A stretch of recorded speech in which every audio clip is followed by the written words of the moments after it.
And we're live. Fuck it, I'll do it live.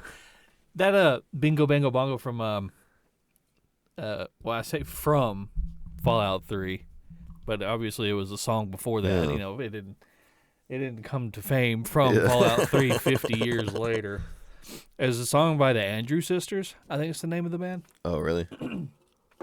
Yeah, it's incredibly racist. You know, I think I remember you telling me about that. Yeah, it's super racist. They're like, don't they do something there like ching chong ching in there or something? Like some racist ass shit. That'd be like they might as well. The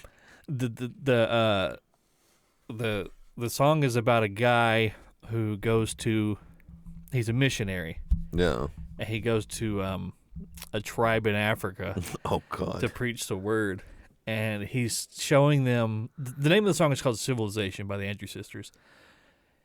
And he goes down there and he shows them like all the different things that civilization has to offer, like cars and air conditioning and toilets. Yeah. And they're singing from the perspective, which is kind of funny because they really hadn't had it that long. Yeah, like this is like brand new, right? Like, we've been doing this for like 3 years. Yeah. So the Andrew Sisters are singing from the perspective of the tribes person. Mm-hmm. And no, I'm sorry. They're singing from the perspective of the missionary, and whoever the man is that's singing, he's singing from the perspective of the tribes person. He says, "I don't want to leave." He's Bingo Bango Bongo. I don't want to leave the Congo, and then he was like, "I just want to spearfish all day and climb trees." And oh God, yeah, it's pretty rough. You know, now that you say that, I think I remember that song in the game. Mm-hmm. There was a couple of strange ones. There was like he's hacking and whacking and whacking. Is that Butcher Pete? Yeah, but there's like Butcher Pete Part 1, there's Butcher Pete Part 2. Yeah. I think that was in Fallout 3 though.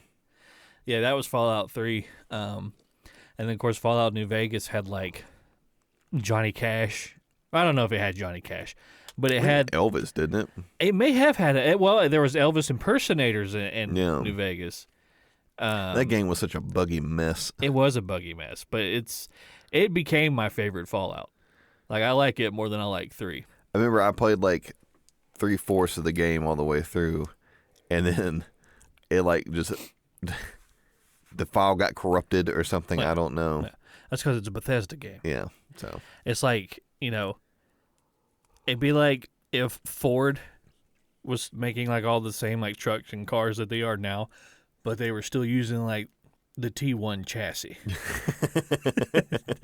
Just never really fixing or improving that engine and everything, and just kind of slapping on Bluetooth radios to it. yeah.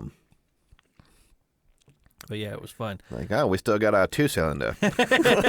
Yeah. You got to mix the gas and the oil. You had to like pull up to that pump with like the gas thing, like on it's got that glass tube on the top of it. You can like crank it. But yeah, so that the lady that spilled the coffee that we were talking about off air there, I watched a video about that. It kind of dove into like what actually happened to her. No. So it was her and her son. She's like an 80-year-old woman. Mm-hmm. And they went through the McDonald's drive-thru, and they gave her a cup of coffee, and she dropped the coffee somehow in her lap, and so all the coffee went underneath her in the seat. And it was so hot that it burned her genitals to her legs, like fused them. So it wasn't just like, oops, this coffee, ooh, it's hot, ooh, ouchie. Yeah. Give me $1 million like everybody thought it was, because that's how McDonald's... Yeah, of course, because they probably launched a campaign. Yeah, they did. They launched a smear campaign against this 80-year-old woman that they melted. Yeah. It's like I was saying. It's like, how is it, if the coffee's that fucking hot, how did that person even hand it to him? McDonald's, their coffee cups used to be made of obsidian. So he didn't feel the heat coming from it. But I don't remember exactly like what the temperature was, but I remember that they did an investigation or something at that store. I want to say it was like 30 or 40 degrees higher than it was supposed to be. Good God.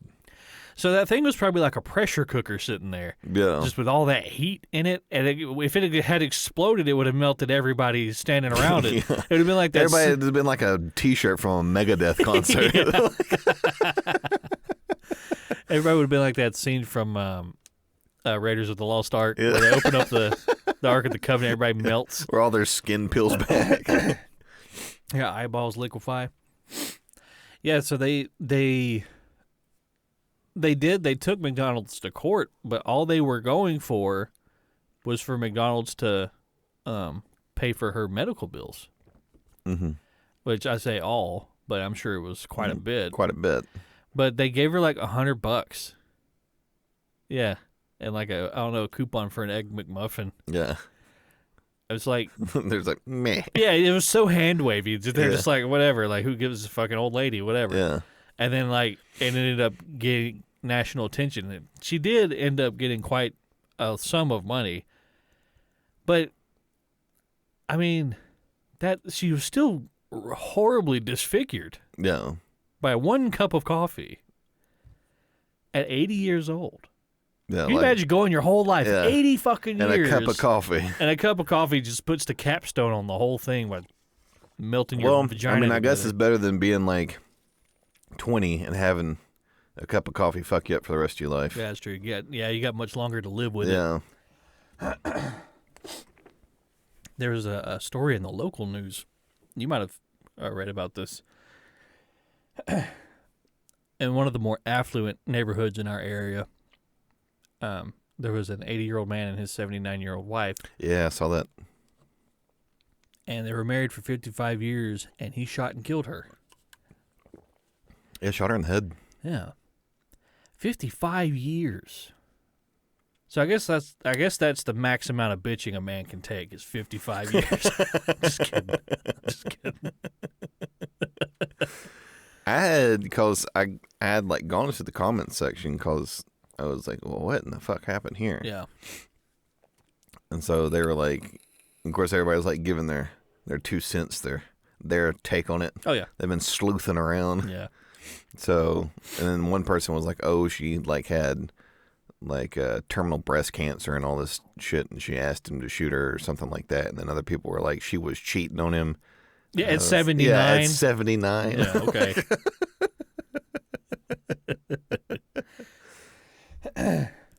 I don't know. I mean, it's crazy to think about, that getting so far in life. 80 years old, 80 years of this whole life. No. And that's how it ends.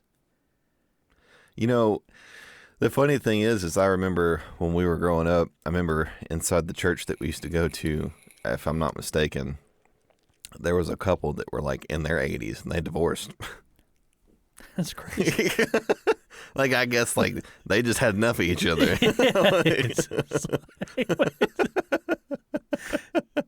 Well, what are you going to do now? Yeah. I mean, really just kind of, you might as well just, is it even worth the effort to go through the process? Yeah. That's I don't know. And they had been married for like almost 60 years. I mean, 80's old. Yeah. 80's really old. Yeah, and it's like, and it's not like been like the past 5 years they've been having issues. Yeah. It was like, it's probably been like the past 40 years they've been having issues. But I mean, think about like, people who turn 50 or even 60. People who turn 60 are like, oh, I'm old. Imagine another 20 years. No. Another 33% of your life that you already lived stacked on top of what you've already got. From birth till graduation of high school, 2 years into college. Yeah. You got to live all that. Yeah. That's still coming. So it's like, there's a lot left to live, but at 80, there's probably not much left after 80. No. Well, I don't know, because and of course this isn't the case for everyone, but Mary's great-grandmother lived to be either 103 or 105. Good God. And when I met her, she was still able to get up and down out of a chair and go to the bathroom by herself. No. But there were, spoken accounts of her being like, I'm so fucking done Yeah, I'm so tired of with this. this existence. She was like, she would wake up and be like, God damn it.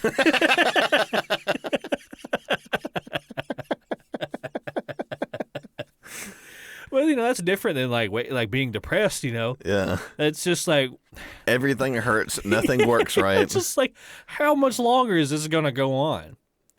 Think about the people in your life, right? If you live to be 105, they're all gone. The whole world is a new group of people. Yeah. Everybody else is already gone and they've moved on. And then you got some fucking asshole. You okay, Grandma? Yeah. Like, yeah. like, do you want me to blow on your soup for you? Like, fuck off. Go away. Yeah, go away. Go away and let me die in peace. Yeah. I'm like, it's probably like, I'm only still alive because you won't let me die. Well, I don't think me and you got to worry about that. Our pedigree's not that good. No, I told Mary the other day, I was like, you're going to outlive me by miles. She was like, don't say that. I don't want to be alone. And I was like, get ready for it. like, I'm here for a good time, not a long time. Well, hell, we had one croak. He was 67 years old. Well. Yeah, well, he also didn't help himself. No, he lived on Captain D's Diet Coke and cigarettes for about 50 years. And before that, it was Jack and Coke. Yeah, and I'm pretty sure he was a moonshiner at some point. Well, he was a bootlegger. Or a bootlegger. He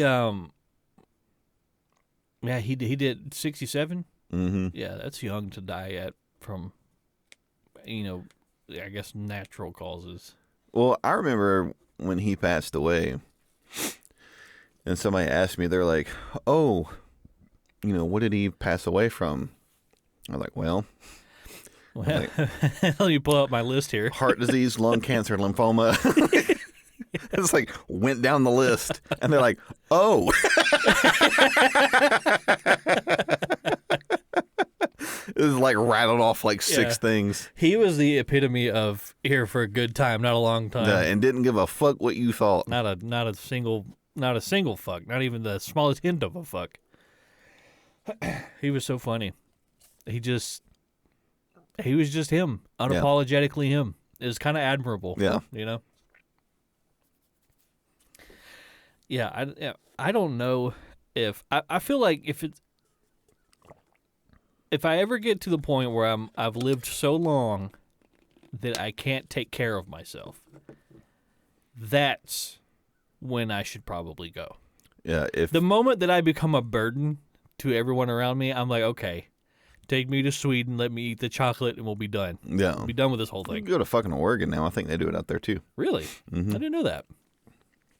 Yeah, I know that I kind of feel the same way. It's like once I'm not able to like live by myself and take care of myself, it's like then we're not doing anybody any good here. Yeah. All we're doing is we're just paying money into this system. Yeah. So that I'm just a waste of resources at this point. I'm not giving back. No. I'm just taking. Yeah. It's like a black hole, just sucking in everything around me and complaining the whole time. You just turn into a singularity. He lost 90% of his mass, but he's just the same amount of density. It's insane. And people age much faster depending on what it is you do with your life, right? Yeah. So like if you there's probably like a middle point of like activity versus sedentary where you live a long time and are relatively healthy. Like if you eat plenty of fruits and vegetables and you don't smoke and drink and this, that, and the other. Also, maybe stress has a lot to do with it. If most of your adult life you were stressed out about everything, that's probably going to knock a couple years off. Yeah. Fuck, they say hot dogs take a minute off your life with each one that you eat. Really? Yeah. I don't know how many hot dogs I've eaten, but I've probably lost a good afternoon. Well, I know that I saw somewhere there was a study that was done that apparently like coffee drinkers is like a study that they did over like 17 years. Yeah. Over like 100,000 people. It was like a large like sample size that they took. that people who drank coffee, as opposed to people who did not drink coffee, lived on average 17% longer. People who drank coffee lived longer? Yes. Really? Yeah, but it was like black coffee with like a little bit of cream. It wasn't like... Well, even then, I would assume that the people drinking coffee lived less because caffeine... No, they live longer. Yeah, that's what I was saying. The people who drink coffee Yeah. lived less time. That's what I would have assumed. Yes, correct. Because, it's got caffeine in it, and Yeah. caffeine increases your heart rate. You're stressing your heart more. Yeah, I mean, you would think that, but I mean, really, who's to say? I don't remember particularly like reading like what if they said there was any like, oh, like caffeine does this, so they think that is a causation of people like living longer. Yeah. I just remember them saying that like on average it was like 17%. Like that. But I mean, there's a lot that goes into that. I mean, you could also look at like, well, like the people that drank coffee, like how long did their grandparents live and their great grandparents live? Yeah, genetics has genetics. a lot to do Yeah. Well, it's like, isn't there's some place over in like Japan where like the average age of death is like 98 or like almost 100 years old, and I think they mostly eat soy. Yeah. But at the end of the day, it's like, do you want to live that long? Yeah, well, what's your quality of life? Yeah, like what's at 100? yeah. Well, then again, a person who lived to 100 and all they ate was soy and fish versus a person who lived to 100 and all they ate was KFC somehow beat the odds and made it to 100. Those two people are probably vastly different in terms of capability. Yeah. I mean, I don't know. I remember seeing a thing like there was some lady like she was smoking cigarettes and drinking wine, and she was like 103. Well, one of our grandparents smokes like a chimney, and she still gets out in her garden and after a heart attack, is up and down in the garden and totally capable, and it's does it all. Yeah, just nothing stops a train, I guess. I mean, I guess that kind of goes to show you that like activity is probably the most important part of like staying healthy. I mean, I think it definitely is. I mean, you can probably like kind of abuse the system as much as you want within range. I mean, you probably can't like do like copious amounts of heroin. Yeah. And then like get out and like go run a marathon. Yeah. Gardening for 2 hours a day is not going to offset that heroin. Yeah. I mean, you could probably like do massive bumps of coke and just like get all your yard work done. Get it done really fast and really terribly. Like, the yard looks worse. I did coke and I cut my yard with a trowel. But I mean, then you have the extreme range of that. Think like, professional athletes. I looked this up the other day. Do you know how long the average NFL career is? It's like 3.5 years. It's like 3.5 years. Yeah. Now, of course, there's outliers.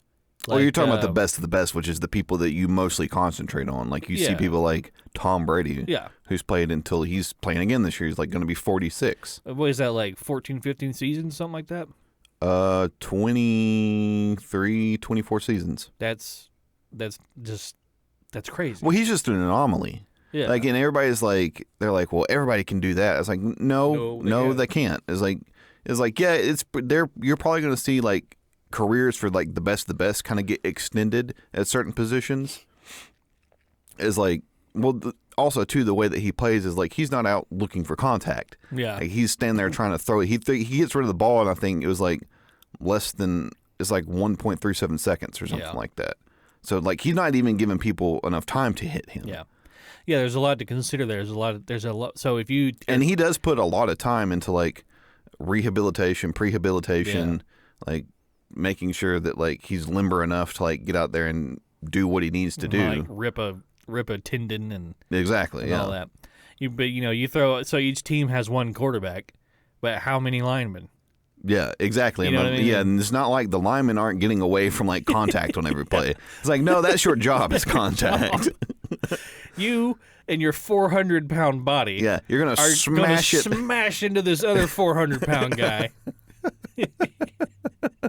Just the amount of force, just over and over and over. It'd be like if somebody just took you and beat you against a brick wall by the legs. Yeah, the fact that you did that for 3.5 years. Well, I mean, there's also been offensive linemen that have played into their early 40s. like almost a 20-year career as an offensive lineman, which is amazing. Yeah. Especially like at that size. Well, that too, and a lot of offensive linemen really don't live that long. Yeah. Because they're just carrying that amount of mass around. Mm-hmm. It's just hard on their heart. And having to move it around. Yeah. In Well, those short bursts. Mm-hmm. Yeah. It's sort of like, you ever watch like World's Strongest Man? Mm-hmm. Like those guys don't live very long either. Yeah. It's like, it's not sustainable. yeah, well, you're just carrying around 300 pounds of lean mass on this frame, and your heart is having to work extra amount of time. You still got the same heart and organs as everyone else. Yeah. Whereas like you have like there's a lot of it is too. Well, there's like PED use and that kind of stuff that also puts a strain on your heart.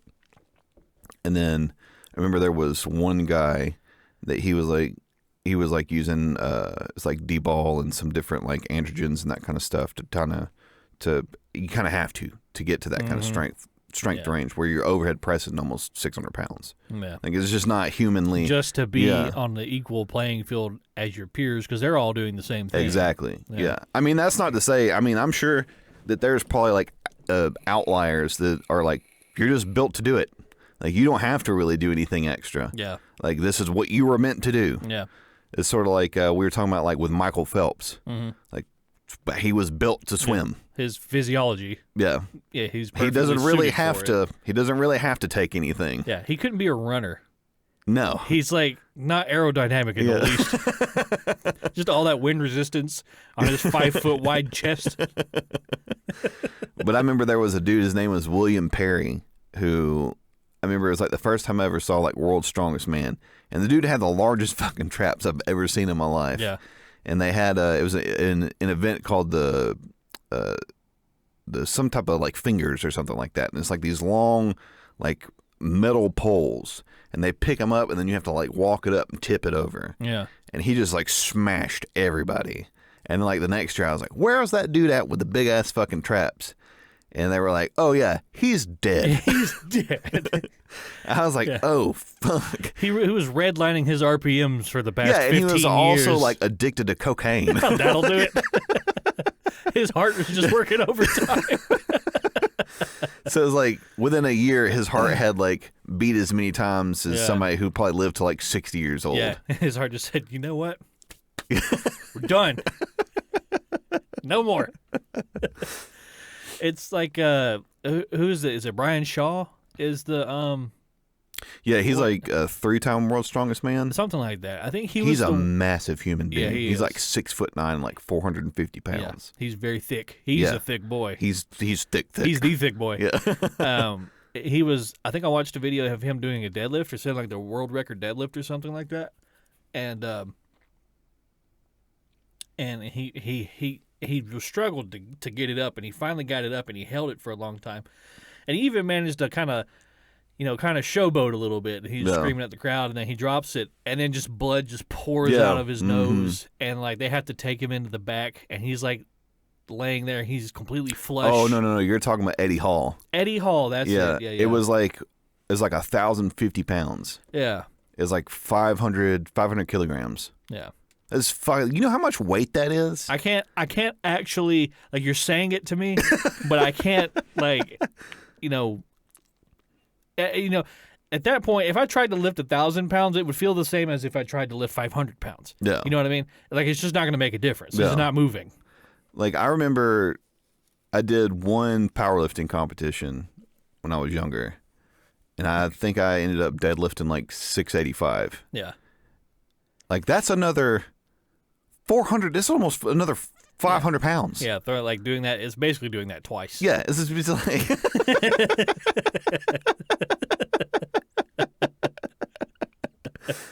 It would be like if you deadlifted that and then took 2 of me on top of that. And just set you on the ends of just sat me on the ends. All right, buddy, hit it.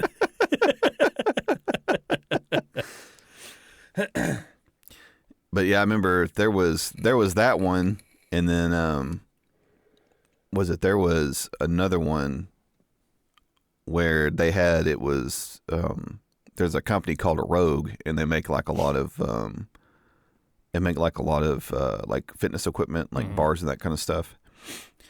and they had like an extra long bar, and they called it like an elephant bar. Yeah. And the bar was like twice the length of like a normal bar.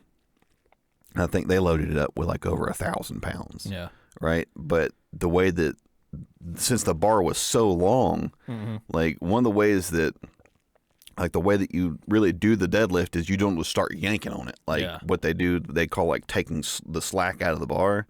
So the bar will bend depending upon how much weight you have on the bar. Right.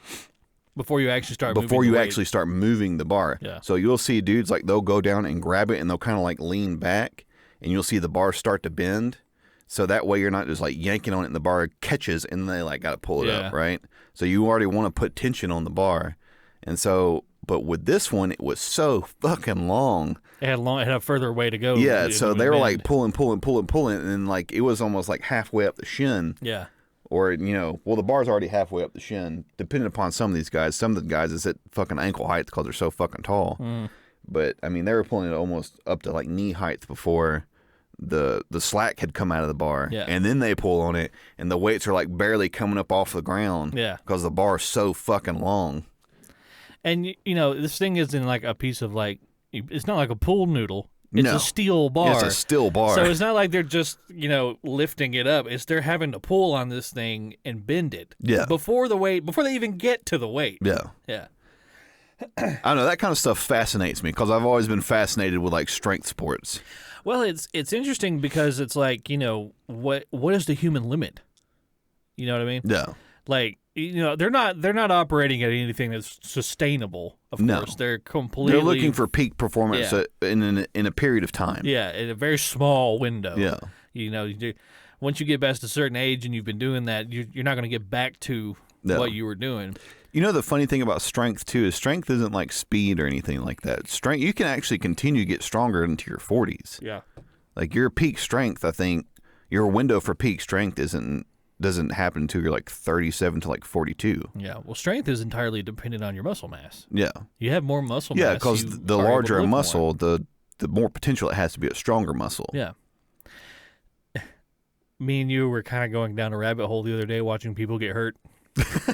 And what was the name of that subreddit we were on? It was Had to Hurt, r/Had to Hurt. And I was watching a guy, he was lifting something. I don't know if he was curling or deadlifting. I can't remember. But he got the bar up, and he was holding it this way. That's why I'm thinking it was a curl. Mm-hmm. But he was holding it like this, and you see his bicep is flexed like this. Yeah. All of a sudden, it snapped shoots and went up to his shoulder. Mm-hmm. And I was like, is that just a bad cramp that I'm looking at? Nope. And I went looking in the comments, and apparently that whole muscle ripped itself away from the bone, mm-hmm. and the ligament carried it up to the shoulder. Yep. And I'm like... The funny thing is, too, is like that's a pretty common injury, especially, too, amongst like strong men. Yeah. Like they'll get that, like a bicep tear or something like that. I think Brian Shaw's had a bicep tear. So, and a lot of that... How do you put it back? They just take it and grab it and yank it down and then reattach it. And like you can't do anything with it for like months. Ugh. Oh my God. So it makes me feel weak just thinking of that. Well, like there's certain events like they do that you kind of see that, like they do one where it's like a carry that they'll do, and it's most of the time it's like on an arm, and they'll put the arm like it's like in a circle, so it looks like it's like clockwise or counterclockwise. And they'll put like a motorcycle on the end of this arm. Yeah. And they have to pick it up like this and then walk around the circle with it. Yeah. And most of the time that's where you see the bicep like tears. Like crab walking around it? No, well they're standing up and they just take their arms and stick it up under like the pole. Yeah. So like you've got like a motorcycle and then like a pole that sticks off the end of it on this pole that's this longer pole that's like stuck to the middle. So it's like a swing arm, right? So they have to walk it like in a circle. And so, like, a lot of people, like, or what they do is they'll take their arms and they'll stick it up under there and, like, curl their arms up. Yeah. And so you've got all this tension sitting, like, in your elbows. Yeah. On a joint. Yeah, on a joint. And so you'll see them walking around and somebody will just drop it and stop. And then all of a sudden, it's like there's this flat part and there's, like, this big bulge. God. We had mentioned before, it's like, Yeah, your muscles can get bigger, of course, but like your ligaments and your joints and your bones and all that kind of have like a baseline of, Well, that stuff can get stronger, but it takes longer for it to get stronger, which is why you see like a lot of people that take like anabolic steroids, like they get hurt more often than somebody that does it. Because your body kind of will dictate to you. It's like, hey, we're not ready for that yet. Yeah. Whereas like with anabolic steroids, you're like, no, we are. Like your muscles can get bigger quicker, but your baseline for like your ligaments and like your bones and that kind of stuff, it hasn't had time under tension in order for it to grow and get stronger. So that's keep up with the keep up with the muscle. Yeah. So like when you're talking about like straight up test or something like that, like of course you're giving more juice to the muscles in order for them to be able to grow and everything, but as far as like the connective tissue and everything like that, like that's where you're gonna have a problem. It's like professional wrestlers. Those dudes take some pretty nasty injuries. They're big, strong guys, right? A lot of the contact in wrestling is fake, yes, of course, but it's like when they're falling 40 feet onto a concrete floor, you can't fake that. No. That actually happens. Well, it's like, what was that one match with The Undertaker? That's what I was about to say. Mankind. Yeah, Mankind. Yeah. Let's bring in the podcast because I really want to talk about that. Hello, everybody, and welcome to the 32nd episode of the Thicc Bois podcast. My name is Gary. I'm here with my brother Wesley. Hello, everyone. We're kind of tangenting off on injuries again, but it's just such an interesting thing. Yeah. It's an interesting topic for men to discuss. Yes, so I'm not a big wrestling guy. I don't know much about it, but that clip had appeared in my YouTube feed because I went looking for that one backyard wrestling thing that we talked about where they beat that man to death. Because I was trying to show it to you, but I couldn't find it. And that one had come up, and the thumbnail was The Undertaker standing on top of the cage, right, that's 50 feet high or whatever it is, and Mankind is airborne. And I'm like, did this man really actually fall off the top of this cage to the ground? Yeah. And I went and I looked, and he absolutely did. Yeah. He did like 3 times. Well, it was twice. Yeah. It was the part where Undertaker takes him and throws him off the cage. They weren't going to do that. Yeah. Mankind told Undertaker, throw me off the cage. Boy. And Undertaker was like, because we're up here, in the front of this crowd, we didn't have time to deliberate on this. Yeah. He was like, I just did it. And he was like, as soon as I let go of him, no. he was like, I just felt this wash of like, I just Panic. killed him. He said, it took him less than a second to hit the ground. He said, but for me, it was like an out of body experience. Yeah. He was like, I saw myself standing there watching him fall. He said it felt like I've murdered someone. Yeah, he said it felt like it took 10 minutes for him to hit the ground. So if you go and you watch the video, he takes him and he throws him off the cage, and it's like 50 feet. It's a long way up. It's a good 35 feet. It's probably 3 stories. Yeah. It's something like that. And he falls all the way to the ground and crashes through a table onto the concrete floor. Yeah. It's probably a good thing that table was there to sort of break it before he hit the ground. Yeah. And Vince McMahon, he the boss or whatever, he was like, I don't want to see you guys do anything, like that. No. And then they went and did it anyway. But it's so funny watching everybody in the crowd just... Yeah, got this massive pop. Oh my God. Everybody's just so fucking just bloodthirsty in the crowd. It's sort of like the Colosseum for like Rome. Yeah, but I think what it is everyone in the crowd kind of feels like they have this safety net. Like, okay, these guys are professionals; they know what they're doing. So much of that shit they're just kind of making up on the went spot. out the window. Throw me off the ring. Yeah, because then it's like later in the match.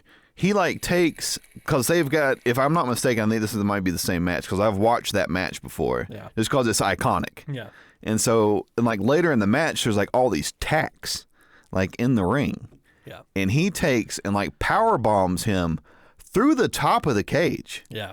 That was actually before the toss. Was that so? Yes. That's okay. So that's the first one. Yeah, and the tacks that are on the mat in the cage, those are actually the metal hooks that were holding the chain link to the top of the cage, to the frame of the cage, because they got up there. Undertaker and Mankind, who both weigh about 400 pounds apiece, are just walking around on top of this, Yeah, because you can see it's like bowing. Yeah, it's bowing like 3 feet everywhere they're stepping. They're up there. Because they're like shaking. Yeah, they're up there like. Yeah, and so he grabs, he choke slams Mankind. Yeah. And Mankind falls through the roof of the ring onto his back, onto the mat. Which, and that's 2x4s. There's no padding there. Yeah, it's not like he fell in like a foam pit. No. He landed on somebody's deck. Yeah. And the video I watched about that was talking about the injuries that he sustained during that whole thing. Yeah. They show this like still shot of when he sits up from after landing on. Oh his yeah, back. and his fucking tooth had come through. His tooth is in his nostril. It's hanging out of his fucking nose. I would just set up and just started sobbing.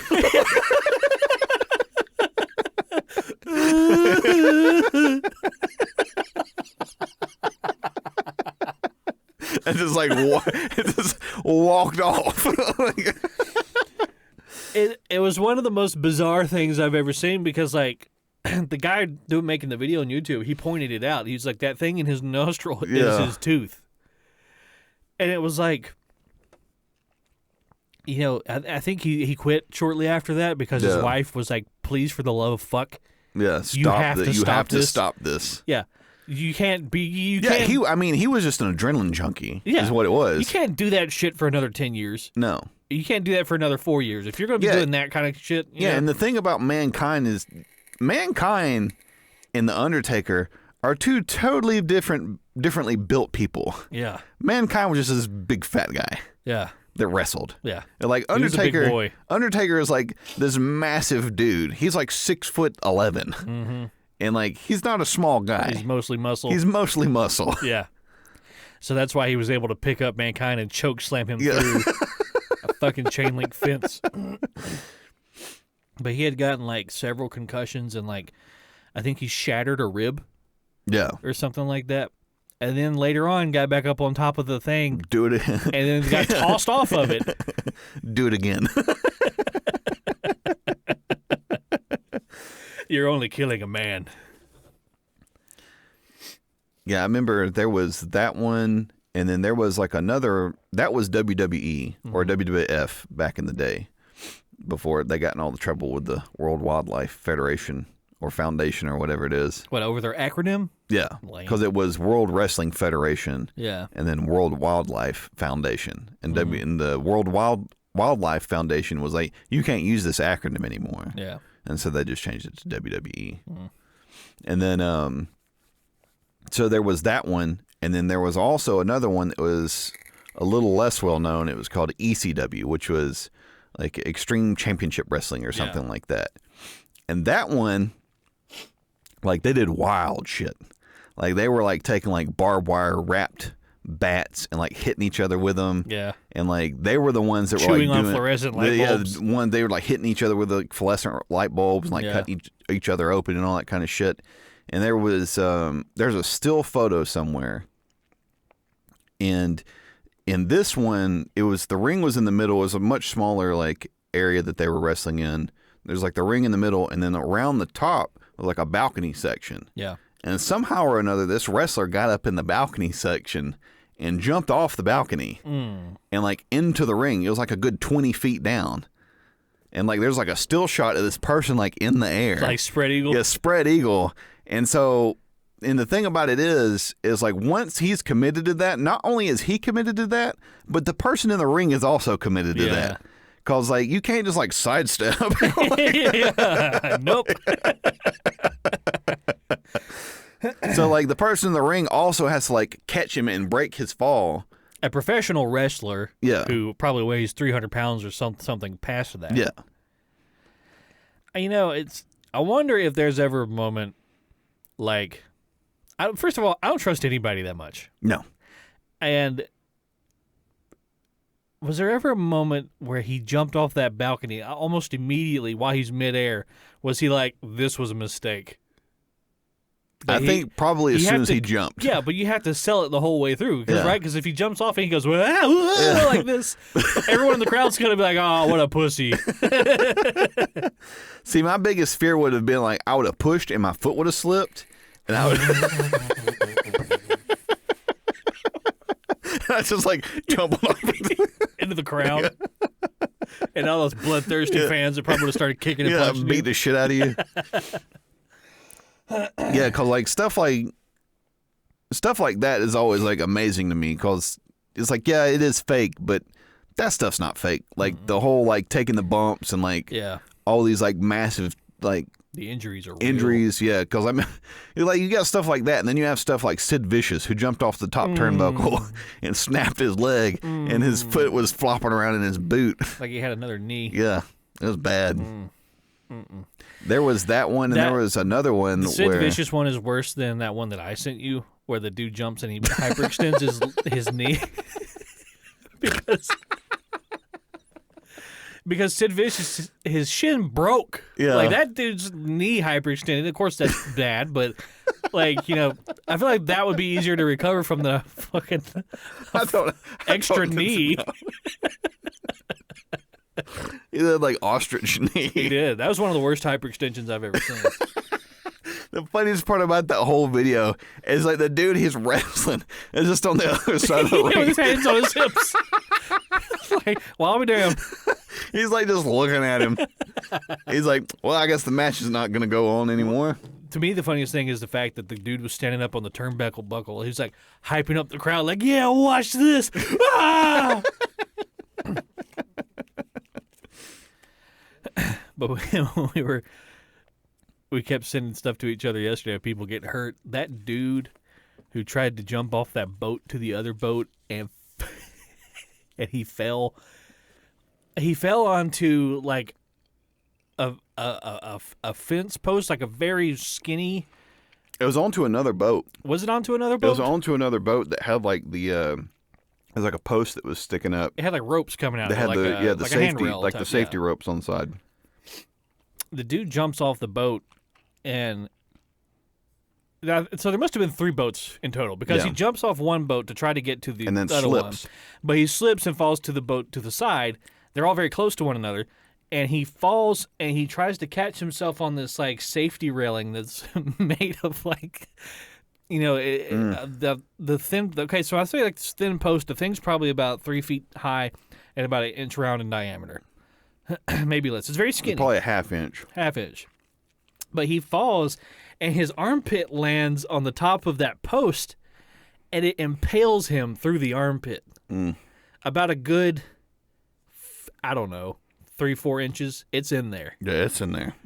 And, like, the whole time I'm watching the video, I'm thinking, like, maybe he's going to, like, hit his nuts on the side of the boat or, like, crush a foot, something like that.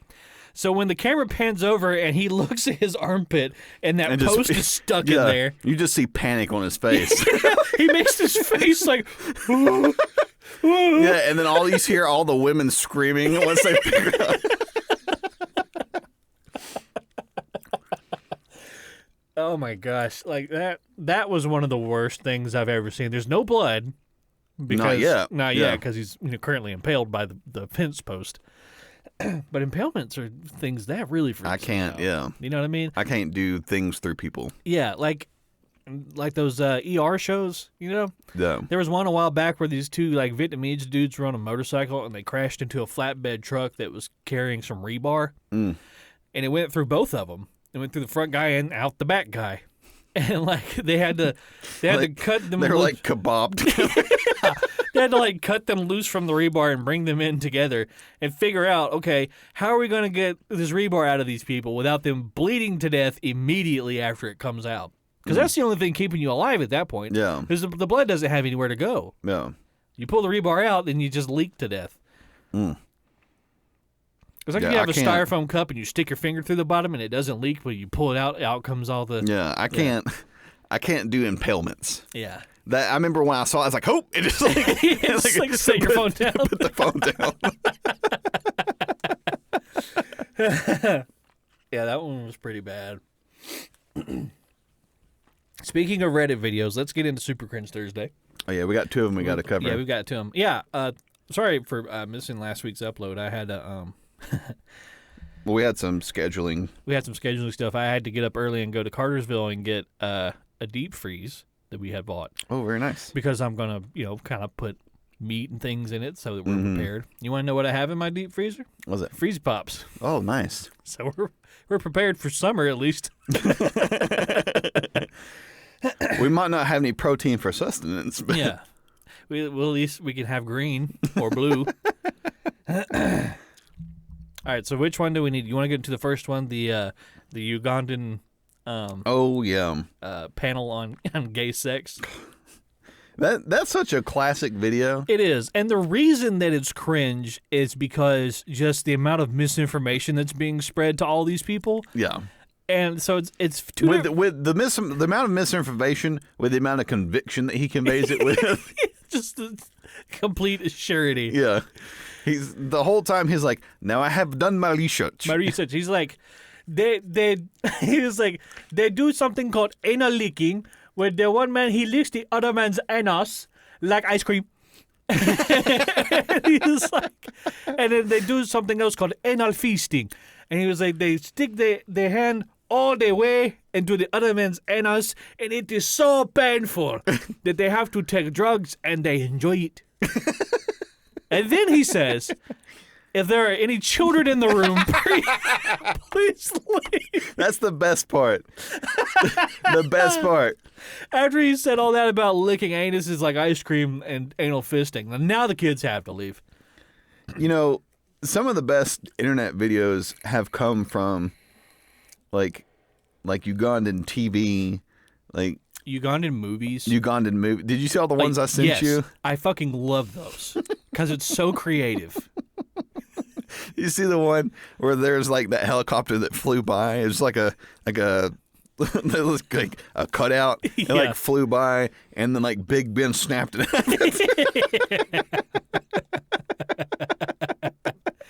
The fact that these people are making movies like, in their little village that doesn't have running water, and they just kind of piece together this PC over the course of 15 years, and they're making a movie. And, you see clearly that they have ideas. What I would love. I think some of their ideas are better than some of the ideas that people over here have. I mean, the only thing holding them back is the acting and the special effects, right? So, I mean, I feel like it would be really cool if you took one of those Ugandan movie makers and you brought them over to Hollywood and was like, look, we'll do all like the heavy lifting if you'll just write a script. Yeah. Just let's see what comes out, right? I feel like that would be really interesting. Well, just like a fresh perspective. Yeah. Because I feel like over here, like everything's kind of tainted with like the same like equation, where it's just like, whoa, we know that this works, so we're not really gonna. Yeah. Over there, they got it's craziness. Just exactly. Balls to the wall. So the Ugandan guy is. I'm assuming this is during the Obama era, right? Because he's yelling about Obama. Yeah. Something about Obama. He's like, we do not want the Thiccness in Uganda. And he was like, he pulls out this laptop. And, of course you can't see what's on screen. It's mosaiced out. But he was like, they smell the poo-poo and they eat the poo-poo all over the place. And he's like showing the laptops, and everybody's going like, oh, gross, oh. Look, I'm under no illusion that there are perhaps some gay people out there who take it to that extreme. Yeah. But that's not. I don't think your average gay man isn't eating poop, I don't think. Yeah. If I had to go out on a limb, I'd say that's probably not happening. Yeah. And then, later on in that video, he's, in church. The first half of this video, he's in, a town hall meeting. Yeah. And then he's at his congregation, and he's got, this projector screen. He's showing all this shit to this, just this group of churchgoers. Yeah. And my favorite line in that whole thing is he goes, and if that is not enough, he goes, deeper!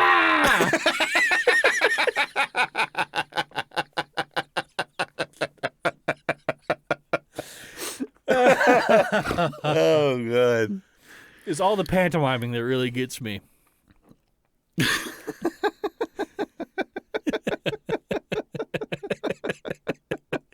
I would have given anything to be there in that crowd. And it's funny too because like they pan over to the crowd and they're all like they're leaning in, looking in like they're like oh my shocked. God. They had no idea that this existed. Yeah. And now they think this is what all gay people do all the time. Yeah. They stick their arms up to the shoulder in people's assholes and they eat poop. Again, there's probably some people way out on the outside that are doing that kind of thing, but I think most of what you have in the creamy center is not doing that kind of thing. Yeah, the majority. Our other cringe video Oh.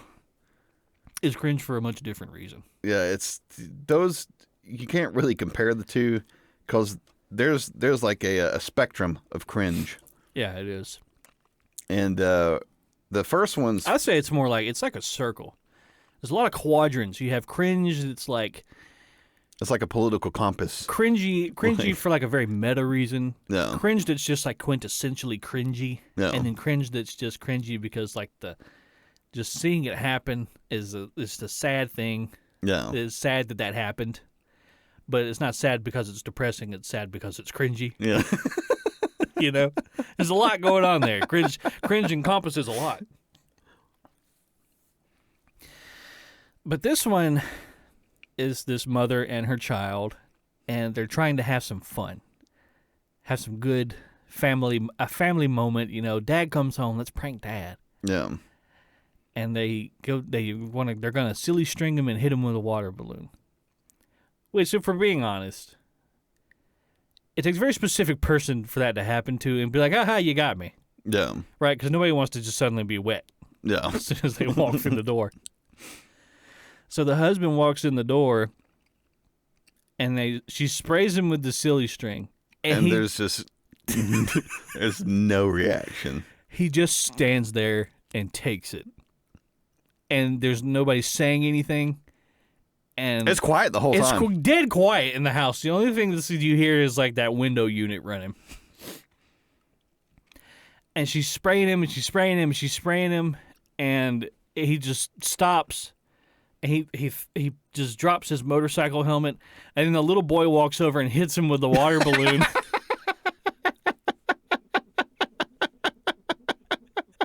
I think even the kid was like, I don't think this is going how the it was way we supposed thought to it was going to go. But I'm going to go ahead and do the water balloon, and we'll see what happens. And he hits him with the water balloon, and then he just the guy just that's enough, and he just steps outside. And the mother just is very dejected. And her shoulders fall, and she just walks back over to the phone and stops recording. The craziest part about that is that it got released. It got uploaded. It got uploaded. That's the same. That's the running theme with all these cringe videos. It got uploaded. Why did you upload it? Why did you upload it? Like, what was the point of this? Like, if something like that had happened to me, I'd be like, delete. No one's ever going to know that this went down, but just the three of us. It just stays in the family. To the cringe, the thing that makes me cringe is just the sheer joylessness of the whole affair.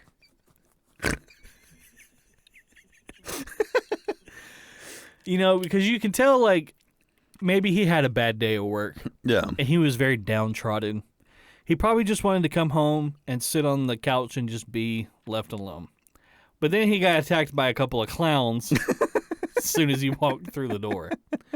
And there's like almost nothing worse than like being hit with an energy that's 180 degrees off from what you currently are feeling. You know what I mean? Like, even for both parties, right? Because she was on the opposite end of that energy spectrum than he was. Yeah. And so the only thing that happened is everybody ruined everyone's day. Yeah.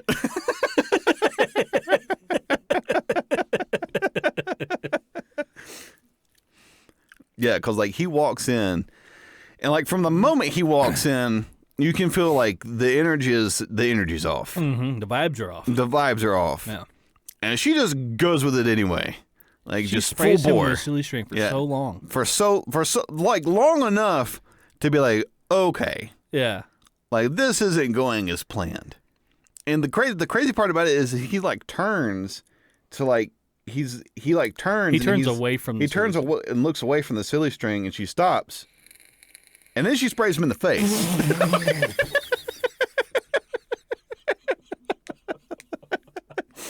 And then that's when he throws the helmet down as like trying to get it out of his eyes. Yeah. And then he like goes to step out the door, and the kid's just standing there the whole time with his water balloon, and he's like half out the door, and then the kid walks up and like throws the water balloon. I want to know, like, what was the conversation that came after that? Do you think they talked about it? I don't think they did. I think he probably didn't want to talk about it, but the wife did. Well, I'm sure she wanted to talk about it. She wanted to settle. She probably, she was like, I need closure to this instance. Yeah. Like, we gotta talk about this and put it to bed. Yeah. But he was probably just like, let's just let it go. Leave it alone. Men can do that. Men can just say, leave it. Yeah. And let it be, and we'll move on. And that's the end of it. But I think women have a harder time. Everything needs to have a beginning and an end, right? Like everything is like, okay, we've got this thing going on. We've got to bookend it. Yeah. Men are just like, let's move on from this. Yeah. There's that whole joke like women will bring up things that happened years ago. Yeah. Well, it's because there's no end to it yet. Yeah. It needs an end, and we got to put a cap on the end of this thing. I don't know why that is. It must just be physiology, right? It has to be like some type of like the way that the chemicals inside your brain have developed your brain. I would assume. I mean, I'm not saying one way is better than the other. If anything, it's probably best to bring closure to something that's bothering you rather than to bottle it up. I mean, perhaps. But is it really, though? Are you even really bottling it up? Are you just letting go of it? Who's to say? Yeah.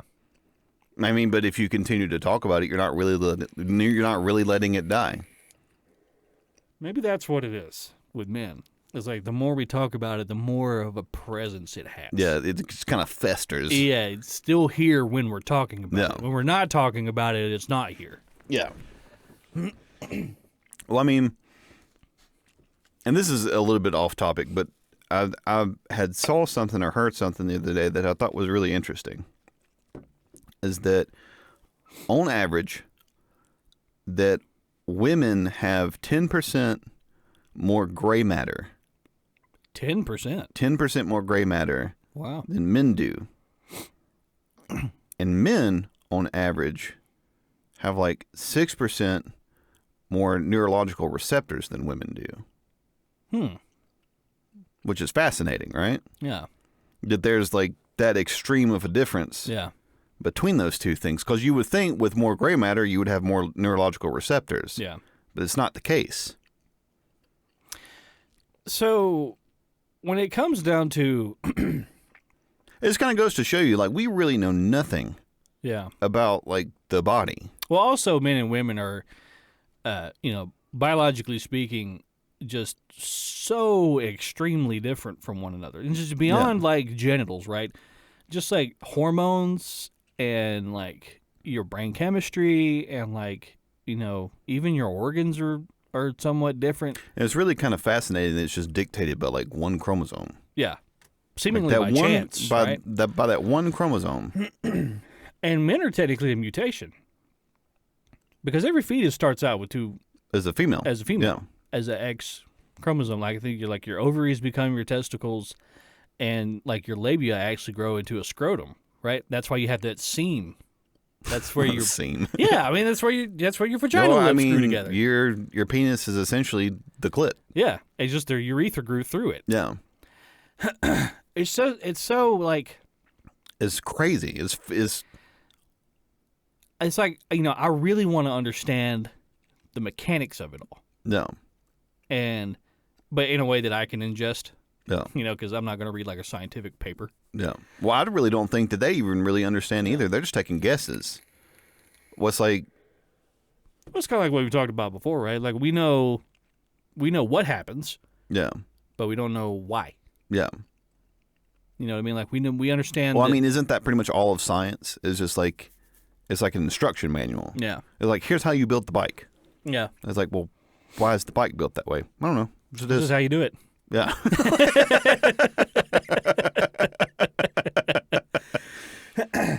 It's sort of like essentially like your genetic makeup, like your mapping essentially, like when upon time of conception, is that it doesn't say this is exactly how you build a body. Yeah. Because if that was the case, every single person would look exactly the same. Instead, what it does is it goes, hey, here's a blueprint. Yeah. Like here's the major things that you need. Do it.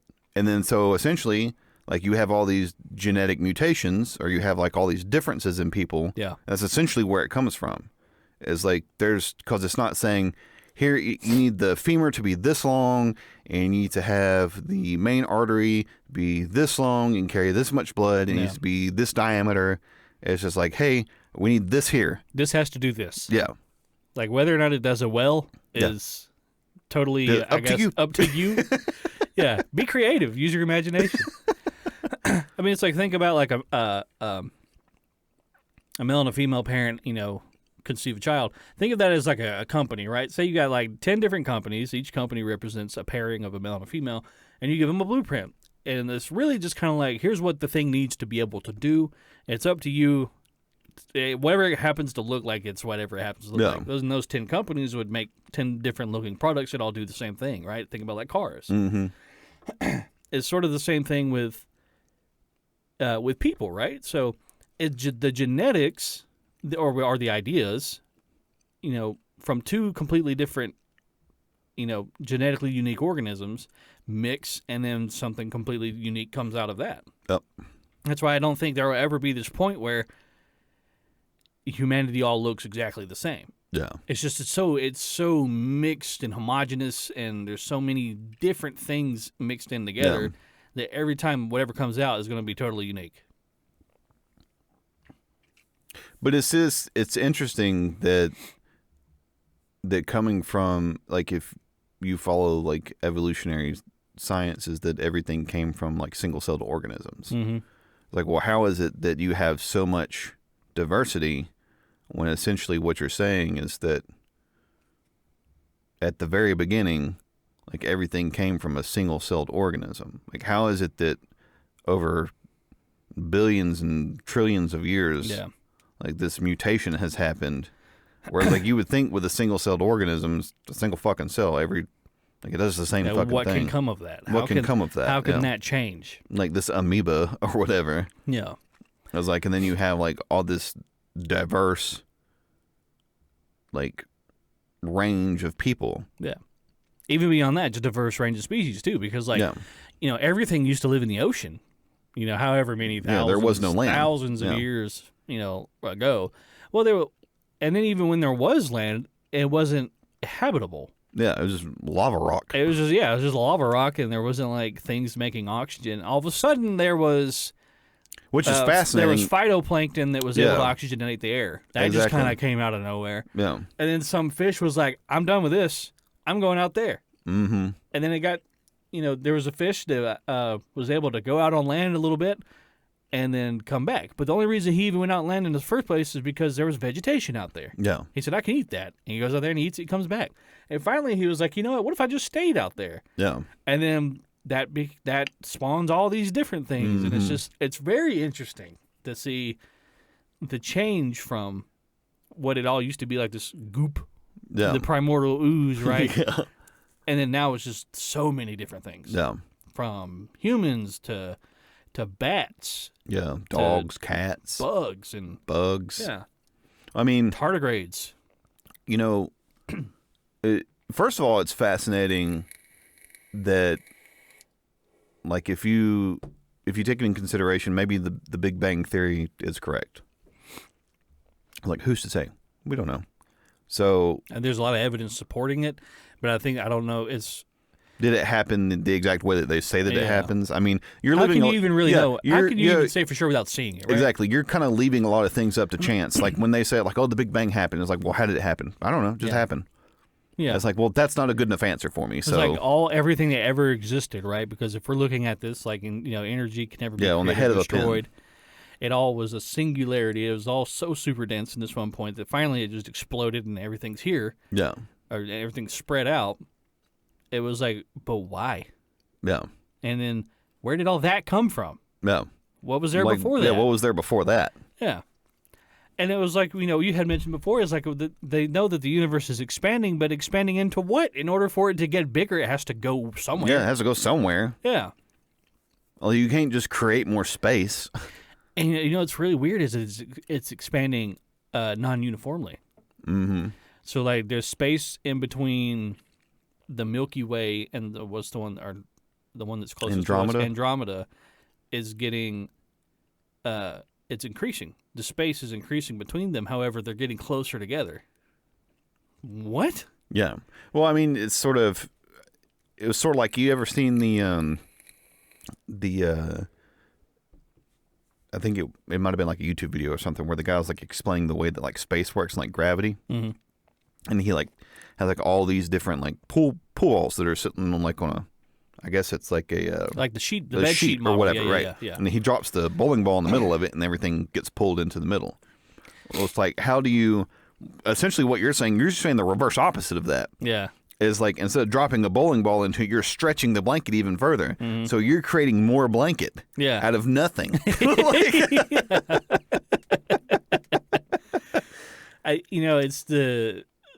That's why it's so fascinating to me. It's just because there's so much there that we don't understand. No. And it's like, it's from the macro to the micro, right? It's like we understand that there are stars, same as we understand that there are protons and electrons. We understand that those exist. We know the what, but we don't know the why. Mm-hmm. And the why is always what's so interesting. But the reason that why is so interesting is because there's no end to why. Yeah. Like, it was like a little kid. Yeah, it's like a little kid. Like, if you ever played the game with a kid where they ask why, eventually you'll get to a point. I play it every day. Yeah, you'll get to a point where you just don't know. Yeah. It's like, well, why this? Well, because this. Well, why? Why? Because. Yeah. Eventually you get to a point where why? I don't know. Yeah, I don't know. Why don't you know? No. I don't know. Now we're getting philosophical. Yeah, exactly. Well, and I think that kind of brings up a good point where, and we might have already covered this before, but it's like, I think that science can only take you so far in its current form, right? Like, science itself will have to change in order for us to so get any further. Yeah, so like I said, like science is sort of like it gives you the instruction manual, mm-hmm. but it doesn't explain the why as to like why this works. Yeah, even the tools that we use to measure and quantify things aren't applicable to all theories. Correct. Especially when you start talking about like quantum particles. Something that is so small, in order for you to observe something, light has to hit it and reflect back to you. But quantum particles are so small that the moment you observe it, it has changed. And the reason for that is because a photon hit it, and that was enough to make its have you ever like looked move. into like how photons exist on a plane? It's fucking fascinating. So apparently a photon will have existed throughout the existence of that plane only if you have observed it. That doesn't even make sense. Exactly, right. Yeah.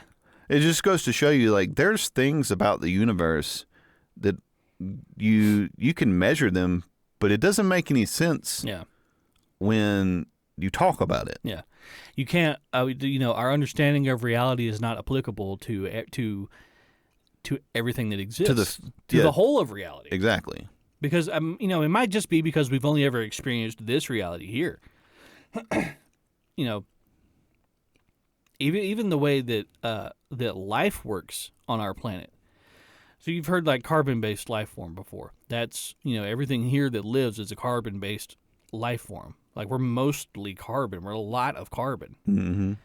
Well, who's to say that somewhere else in the universe life exists like in a gaseous form? No. Okay, well then how are we describing life? Something lives. Is it because it eats and procreates and then dies? No. Is that what life is? That's it's what like, life is here. That's what our life here does. Yeah. But it's like, are we talking about life as a form of consciousness and a form of understanding? Well, even then, that's not life because you have things that aren't sentient that are still things are just sapient but are not sentient, right? Yeah. So, like, we've talked before, like dogs. Dogs just do what dogs do because that's what they do. Yeah. It's like a tree, same as a tree. A tree does what a tree does because that's what trees do. Exactly. Humans are just this fucking wild card that can do anything at any time. You never know what they're going to do. It is interesting that, like, you see, like, with humans, since we are considered, I think, one of the great apes, is like, but there's also, like, you see, like, other great apes that do crazy shit too, like tool making. Like, they'll use tools and, like, they'll kind of show, like, glimpses of, like, that could get out of hand real quick. Yeah. I think chimpanzees are in the Stone Age. That's, we were there not very long ago. Yeah. It's also really cool too when you start looking at, like, the turning points in humanity as far as, like, what we're capable of. So, for I think humans, Homo sapiens have existed for something like 200,000 or 300,000 years. I might be totally wrong about that, but I'm pretty sure that's in our current form. I think that's the metric I looked at. 99% of that was us living in trees and caves, hitting things with sticks.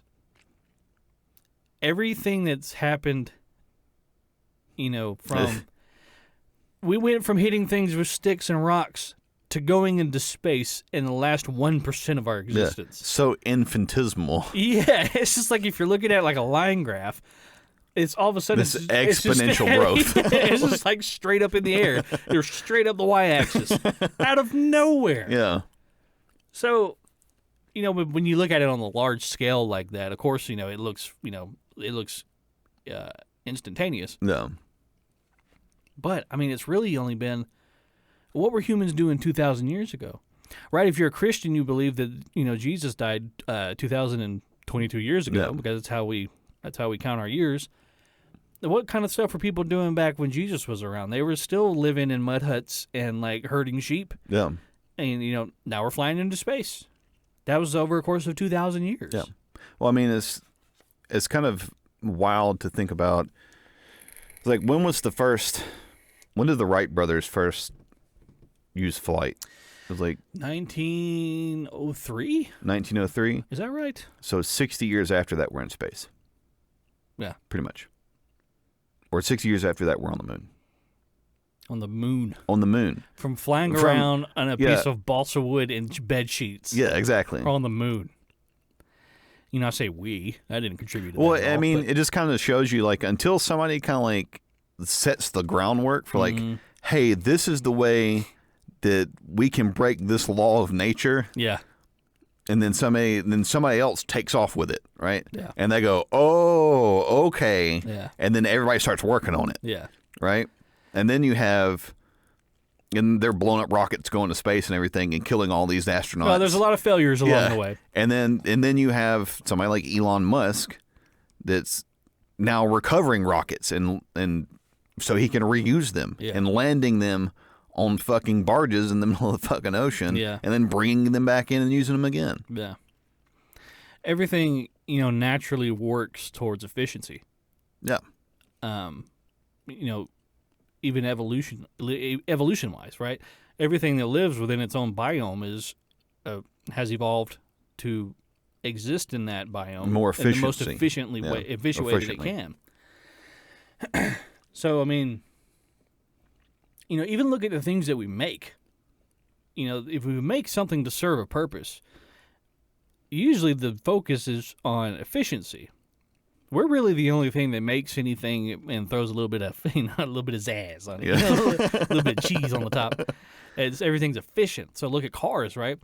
And me and Dad were having this discussion the other day when we went to the Classic Car Museum. We were looking at it's stuff that they were making in the 1930s. That is very Art Deco, like kind of like huge fender flares. These and like concept cars and everything. These things were like 80% style, 20% efficiency.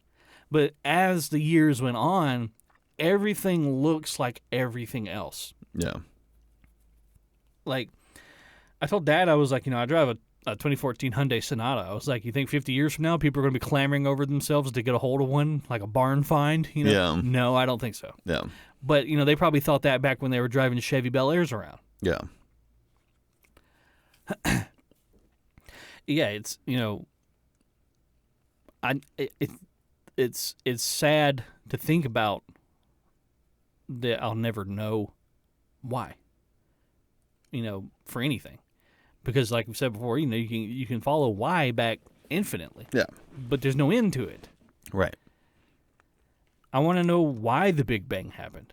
I want to know why these things, why does helium exist, or hydrogen, and why is it constantly exploding in the sun? Yeah.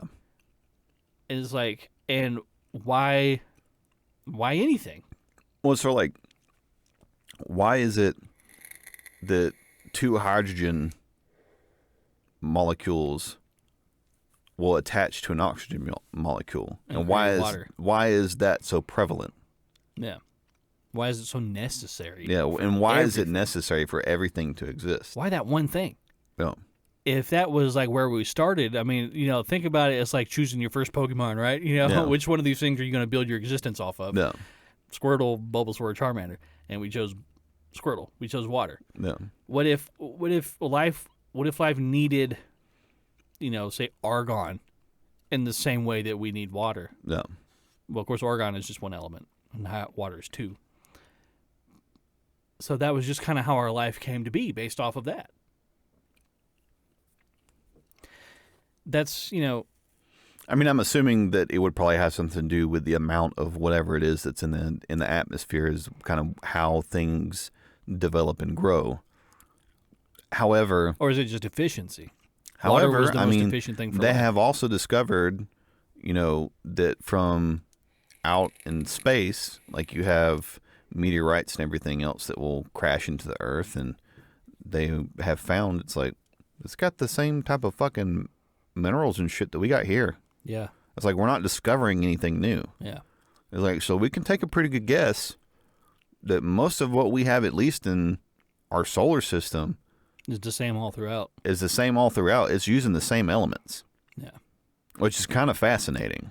It really is. Like the scope of the universe being as big as it is, and everything's the same. There's a baseline throughout as far as what exists within that universe. Yeah, and really what's more fascinating than that is that we've created elements. Mm-hmm. Like titanium was not an element. We created that. Yeah. We said we want a new thing to exist. Yeah. Here it is. Yeah. Well, it's sort of like, was it that we were talking about was it unobtainium or whatever it is? Where they essentially found it for a split second. Yeah, they made it inside the CERN super collider. Yeah.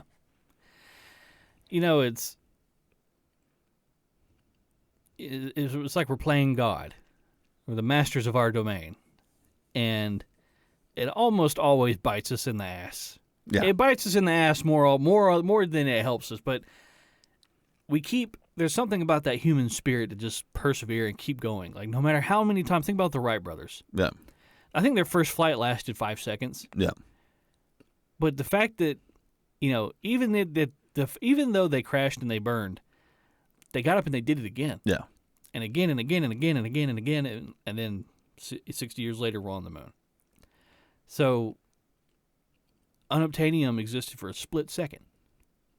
60 years is what we'll be doing with that element. Exactly. Well, I mean, that it's like you said, it's like you look at like the human spirit, and it's like, well, how does really anything, evolve and become more than what it is at the beginning? It's like it takes years of persistence. Mm-hmm. It's like it's not a sprint, it's a marathon. No. I mean, you can see that. Look at, you can take it down to a more individualistic level where it's like, if you have somebody that weighs a lot and they want to lose weight, it's like, well, it takes a long time in order for you to get to the point where, you want to be. Yeah. It's like, and it takes persistence and it takes effort on your part, the same way that it took persistence and effort on the part of the Wright brothers in order to continue to build airplanes that are more apt to be in the air for longer. Yeah. It's just kind of the way that things work. Yeah. It just takes time. Like, time is the thing that progresses everything. I think it was Neil deGrasse Tyson was on Joe Rogan's podcast, and he was talking about how a lot of people kind of had this hand wavy sort of attitude towards the exponential growth of science. And he was like, it doesn't just happen. He was like, we need new people with fresh ideas and fresh perspectives to come in with something new. Mm-hmm. And he was like, we can only get so far with what we have. Something new has to come out of fucking nowhere. Yeah. In order for us to get bigger.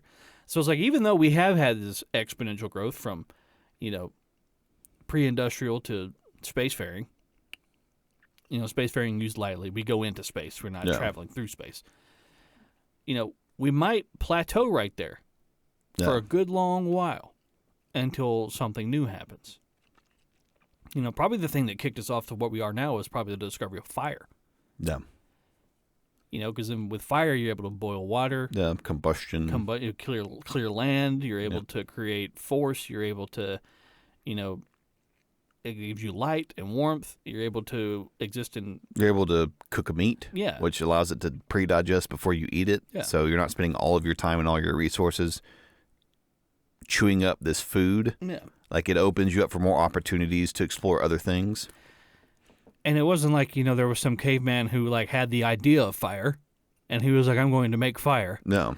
It was probably some caveman who saw a tree get struck with lightning, and it fell over and it was on fire, and he went and he checked it out. Probably stuck his hand in it, got burnt, and ran away. Yeah. And then, 150 years later, another caveman saw the same thing, but maybe he saw a bird that caught on fire, and then he ate it, and he was like, tasty. I like that much better than, eating the balls off a goat or whatever it was he was doing before that.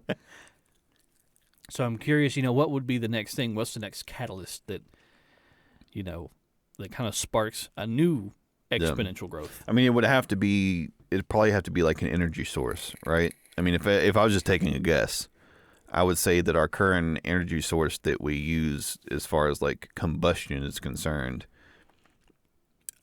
I don't think that is going to be useful enough to get us to where we are actually a spacefaring race. Yeah.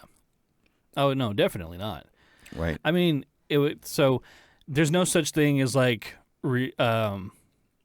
infinite energy. But there would have to be something that creates enough energy, has enough output, that it would outlast us. So as far as we're concerned, it is infinite because we can never use all of it. Yeah. By the time the last human dies, that thing's still going, whatever it may be. So once you have something that has enough, an energy source that has enough output for us to be able to do things like bend space-time, or for us to manipulate space-time, which we now know is able to be manipulated, then we could start doing things like space travel. We could get to places much faster now because we're able to actually bend space between us. Bend the fabric of space. Yeah, rather than just move through it. Yeah. It was like, but we're not going to be able to do that with a rocket. No. With something that explodes. No. Well, it's sort of like, and I really think that it will have to be, I don't think that sort of energy source will have to be created for that particular purpose. I think that it will initially be created for the purpose of economic consumption, as far as like we're concerned, for like lighting your house and being able to do all these other things. And then they'll be like, oh, we can use this to bend space-time. Yeah. The fabric of space, and that's how we're going to use it to get around. Right? It's sort of interesting, too, how, especially with energy sources, we are so against probably the best source of energy that we have that's available to us just because it's scary. Nuclear. Yeah. Like, well, not only nuclear, but there's also another type of energy. It's a molten salt reactor. Yeah. Which doesn't give off the same amount of nuclear waste, which is fucking fascinating. And it gives out, if I'm not mistaken, around the same amount of energy. Yeah. So it's like, well, why hasn't this been implemented yet? Yeah. Because essentially you're talking about you could replace coal factories with this molten salt reactor, which would be able to drive energy for a much longer extended period of time, and it doesn't have all the cons. It probably has its own cons, but Yeah. The issue there is, then you kind of start having to take like a look at like the humanitarian sort of side of things, because there's a lot of people who depend on coal in order to feed their families. Yeah. And and that's another thing is that we always had to do like this knee-jerk reaction to everything, where it's like, now we have to shift everything over here. Yeah. And then it's not going to be immediately. Exactly. Well, but the fact remains that there are people who do. Correct. Who do rely on that. Yes. But there you can also slowly start implementing it into more and more situations, right? Yeah. Where it's like, maybe the best thing to do is to implement the first one near like a small city somewhere and see how it goes. Mm-hmm. If it works well, it's like, then maybe the idea is to get the people that do rely on coal and be like, hey, we're going to train you on how to operate these reactors, and we're going to slowly start getting you out of here. Yeah, but it would have to be, something that they could operate. Correct. Or like a coal miner is not going to... You can't just take him and stick him in a nuclear reactor and be like, run this thing. Yeah, like Homer Simpson. Yeah, Homer Simpson. There's a lot that you have to look at too. Plus, like, education, like the more complicated things get, the more the baseline of human understanding of your populace has to increase as well, and that's much more demanding. Well, maybe not operate it, but at least do the maintenance. Yeah. Because I think it's a lot of people overlook that is like, you have to have somebody that maintains the equipment. Mm. Like, from the top to the bottom. You can't just be like, oh, well, we just have operators. Like, that's not how. There's got to be a guy who goes in there and cleans the thing. It's like being on the ship when I was in the military. You know how many more maintainers we had than people who actually operated the equipment? Yeah. It was like 10 to 1. Yeah. It was like, that's how many more people it took just to maintain the shit so that it could be operational. Did y'all have those guns on your ship that were, it looks like a big like bulb, like the top of a jelly bean or something, and like it... Are you talking about the CWIS? The close-in weapon system? Yeah. Yeah. Like, that thing fires how many rounds per second? It's like... It's 10,000 rounds a second or something like that. It's that doesn't even make sense astronomical amount. And the funny thing about that is that particular weapon system set on top of where our one of our shops was. Yeah. And it was, well, number one, the ship was like almost 30 years old. Yeah. So, and you can't really like replace the metal that kind of holds it together. Yeah. And metal and salt water. Yeah, it'd be like getting your skeleton replaced. Yeah. So essentially, what you do is you just take like a needle gun and you like get all of the rust off, and then you like sand it down, and then you paint over the top of it. Yeah. So it's just getting thinner and thinner and thinner. Eventually, it just becomes filler. Exactly. And so like, I remember one time we were sitting in the shop, and I don't know like if they just didn't let anybody know. Or I'm sure it was in the plan of the day or whatever, but like they didn't come over and be like, oh, we're going into like weapon systems training and all that stuff. Because what they would do is they would float something out in the middle of the water, and they would have the CWIS track it, and then they'd shoot it. Yeah. Right?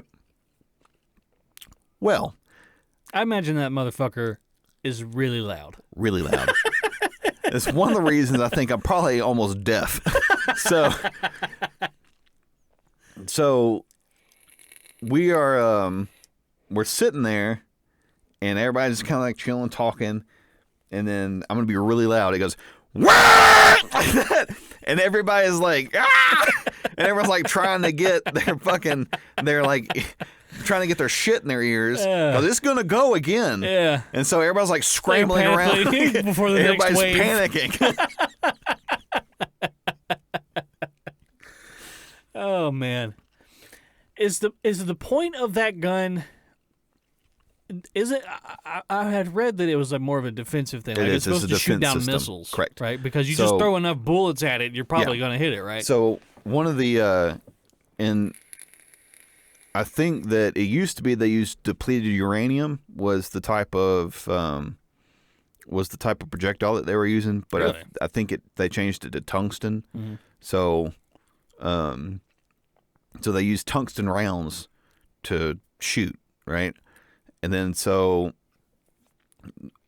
the ship that I was on, the Sea Whiz wasn't like the initial like defense system. We had like chaff, Nolka, so we had like all these other defense systems that we would shoot off to try to like misguide the missile or whatever. We also had air-to-air missiles, or ground-to-air, which we would shoot off to like have a missile is like a SM-2, I think is what it was, and it would shoot out of the aft fan. We'd shoot out of the fantail, it'd shoot out of the forward, because we had two different missile silos. Like on the front and the back of the ship? On the front and the back of the ship, which if I'm not mistaken, it was like 64 in the front, 64 in the back, with 2 strike down cranes. Mm-hmm. So you had like Tomahawks, SM-2s, that kind of stuff.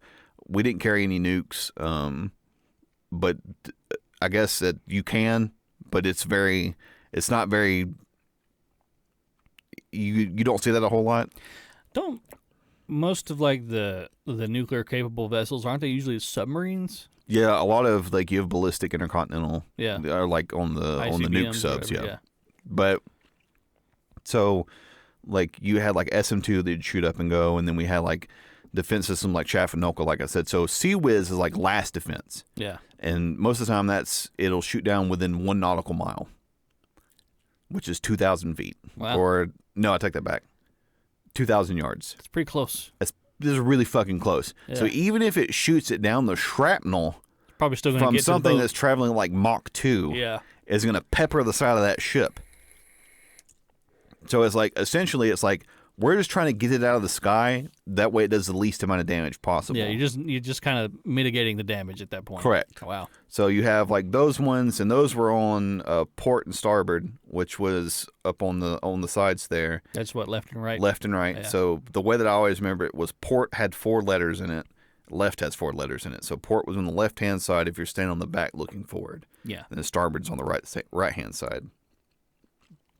And then we had a 5-inch in the front, a 5-inch cannon in the front, a 5-inch cannon in the back, and then you had the harpoons on the back, which is like a missile system that kind of set diagonal, like at 45 degrees, and then those had a certain type of missile that set in them, and then we also had what was it on the fucking sides there? Torpedo tubes. Just floating around with the biggest dick. Oh yeah. So. And when on the deployment that I was on... And were you on a destroyer? I was on a cruiser. A cruiser. So the cruiser has, if I'm not mistaken, as far as like surface is concerned, I think it's the one that's armed to the teeth. It has more weapon systems like than... Per square for cubic foot of the ship. Correct. Yeah. It has more weapon systems, I think, overall than any other ship in the fleet. So that's a lot of maintenance. Yeah, it's a lot of maintenance. Yeah. And then, so you have like all these weapon systems, and you have all the crew serve weapon systems, like the 240 Bravos that were up on the top there near the bridge. And then you have, there was like 1, 2, 3, 4, 5, 6, 7. There were 7 spots for mounted 50 cals. And then but on the deployment that I was on, it was we were ADC, which is the Air Defense Commander for. I think we were out there with the Truman. I think was the carrier that we were out there with. So essentially, what we did is we just followed them around the whole time. Yeah. Like we stayed. I think we were over the horizon, but we were close enough to them the whole time that like we kind of kept in contact with them. Right. So anytime that a carrier, how fast could you close that distance?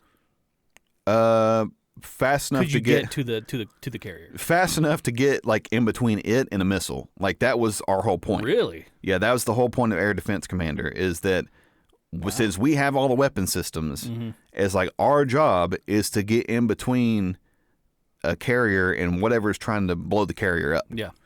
Which is a fucking frightening. Yeah. Frightening thing to think about. Yeah, it is. So but it's you're essentially very capable. Yeah. So essentially, our job is to get in there so long enough for them to get out of there, and then we deal with whatever we got to deal with. Yeah. With all your millions and billions of guns. So, and the interesting thing is and I think they're actually getting rid of that platform. I think all the cruisers, they're getting ready to decommission them. But one of the things with a cruiser, which is different than with like a destroyer that you see like in a lot of movies and everything, is that with a destroyer, I think like it's an O5, which is a lieutenant commander. I think a lieutenant commander can be the Is commanding, this the highest ranking officer on the boat? The highest ranking officer on the boat. He can be the captain, right? But with a cruiser, since a cruiser has all these weapon systems on it, and it's such an important platform, it has to be a full bird captain. So anybody that is anybody that's a captain on that particular platform has to be an 06. Yeah. Which is right below an admiral, which was a 1-star admiral. Yeah. So is an admiral the highest rank in the Navy? So, or is there a general for the Navy? So with the Navy, I'm gonna try to remember how this goes. It goes ensign, which is 01, which is that's what you come in at if you're an officer, and then it goes to lieutenant junior grade, which was be 02. Ensign, lieutenant junior grade, lieutenant, which is 03, and then it goes lieutenant commander, which is 04, a commander, which is 05, and then you have captain is 06. Then you have a admiral. It's like first admiral lower half, first admiral upper half, and then you have, which is 1 and 2 stars, and then 3 stars is a vice admiral, and then 4 stars is 010, which is admiral. Yeah. And then during times of war, you can have somebody who's a 5-star admiral, which would be an admiral that's in charge of a whole fleet. Yeah. Which would be like, hey, I'm the admiral of like 5th Fleet, which is all of the West Coast. So I'm in charge of all of this. But no pressure. Yeah. So you're like an 011, right? And then like on the enlisted side, you go from so that was just the officers, that's like just people in officers, command. right? So that's people who have like college degrees, and like they're the people that like are middle management going up into like, you know, whatever. I guess you can't really call it middle management would be more like enlisted people. Like with officers, those are the people that are like doing a lot of like the paper pushing and everything. With like making the decisions. Making decisions, right? With enlisted people, they're the people who are like actually doing the operating. They're the people that are actually like doing the maintenance and all this stuff. Yeah. So like with the enlisted, it goes with the Navy, it goes seaman recruit, seaman apprentice, and then seaman, which is E1, E2, E3. E4 is petty officer 3rd class. E5, which is what I got out as, is a petty officer 2nd class. And then you have E6, which is petty officer 1st class. Yeah. And then once you go through all those, and then you have an E7 is a chief, E8 is a senior chief, and then E9 is a master chief. And E9 master chief is the highest rank that you can achieve on the enlisted side. So what is a master chief petty officer? E9. That's an E9? Yeah, okay. E9. I got you. So you have a master chief petty officer, which would be like it's like the anchor with like... That's what John 117 is. That's why I asked. Yeah. Which is, they kind of fucked that up because he's also a Marine, and Marines don't use the same rank. Yeah. so they, I think, and I don't really know like the other branches as far as like how they kind of structure theirs or whatever. I know the Army and the Army and the Air Force do something weird where they kind of like split theirs off, and then you have like a specialist, and then there's like something else. Well, the Air Force was part of the Navy, right? Part of the Army. Part of the Army. Part of the Army. They split off from the Army. Branch. Then they became their own branch, and then the Marines were part of the Navy, and they split off and became their own branch. Yeah. It's like, we got all these just mad dogs in the Navy. Let's give them their own thing to do over here. Yeah, it's interesting. Like if you ever read, what's that book on Iwo Jima, Flags of Our Fathers?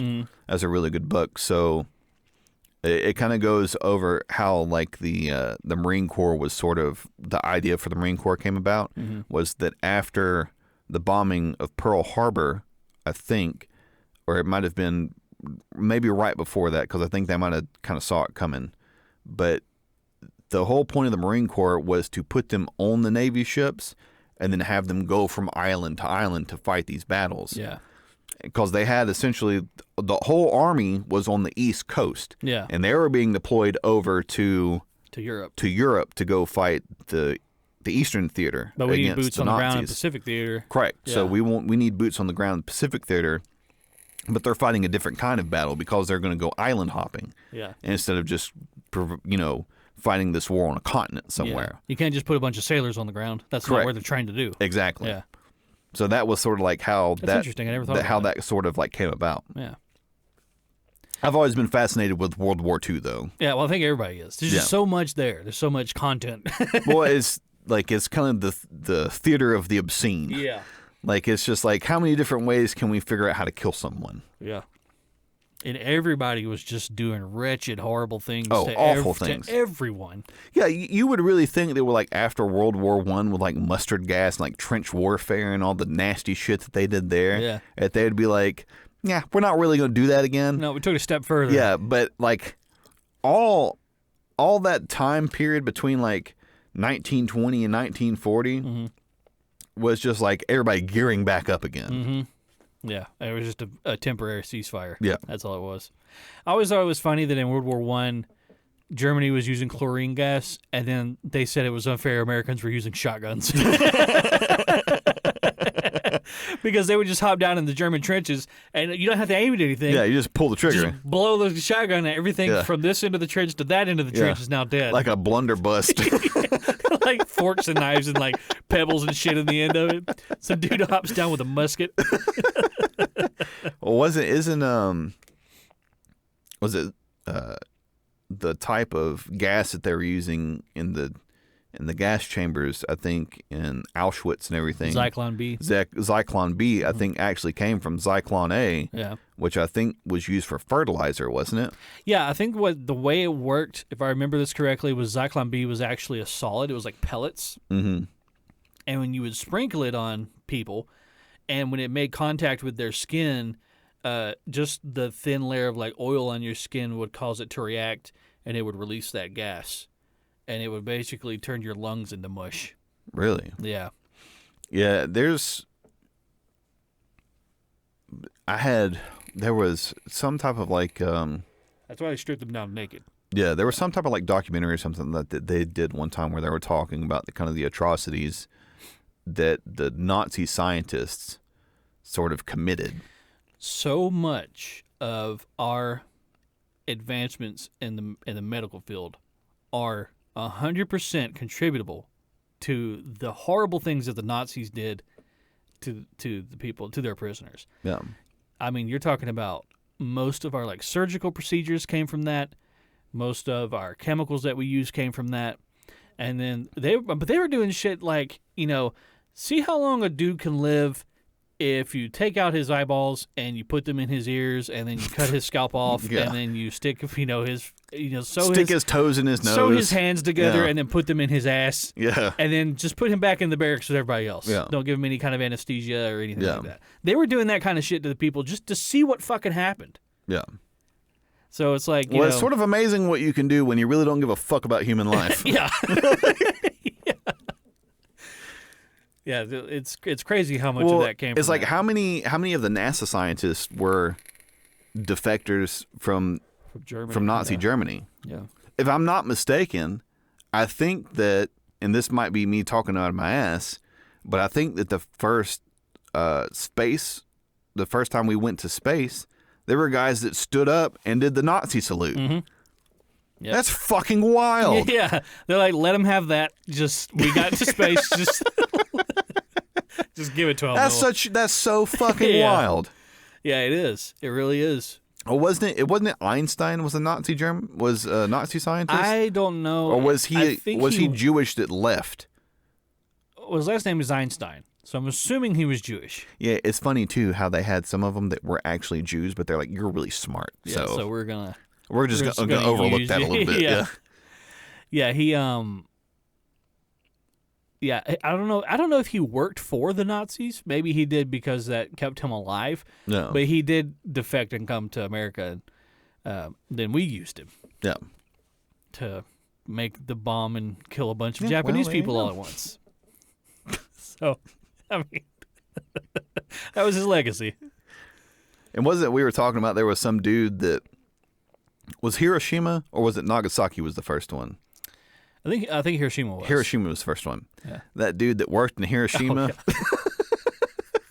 has survived the blast.